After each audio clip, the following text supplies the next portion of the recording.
Clown in a Cornfield follows one 7-year-old Quinn Maybrook, who moves to the small, seemingly idyllic town of Kettle Springs with her father for a fresh start. However, the town is divided. Older residents cling to conservative values, while the younger generation seeks change. This generational tension comes to a horrific head when the town's mascot, a creepy clown named Fresno, comes to life, or so it seems. What begins as a prankish scare quickly spirals into a full-on slasher nightmare, as teens are hunted and killed one by one. Strengths of this movie are: 1. Faithful adaptation of a modern cult horror novel. Adam Chesar's book was praised for being a blend of classic slasher horror with modern social commentary. The film reportedly retains that balance, leaning into the horror tropes while using them to explore themes of generational conflict, conformity, and youth rebellion. 2. Visually striking horror elements.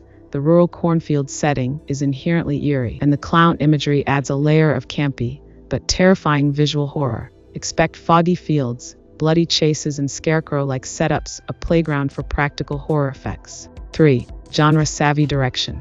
If Craig is indeed directing, his flair for combining horror with black comedy, as seen in Tucker and Dale vs. Evil, likely means the film has moments of levity amid the gore. This will appeal to fans of self-aware horror that doesn't take itself too seriously.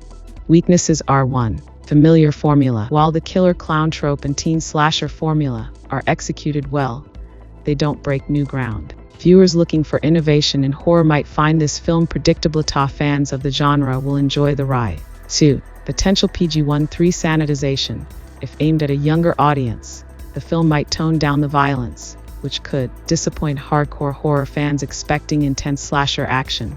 3. Character depth. As in many slashers, secondary characters may fall into typical archetypes. Whether or not the film fleshes them out will determine how much emotional weight the deaths carry. Clown in a Cornfield seems poised to deliver a stylish, chilling, and socially aware horror experience. It won't reinvent the wheel, but it embraces genre conventions in a way that's likely to please horror fans and fans of the original book. If it leans into its slasher roots with some original flair and maintains its sharp commentary, it could become a cult favorite. I will give it 6/10.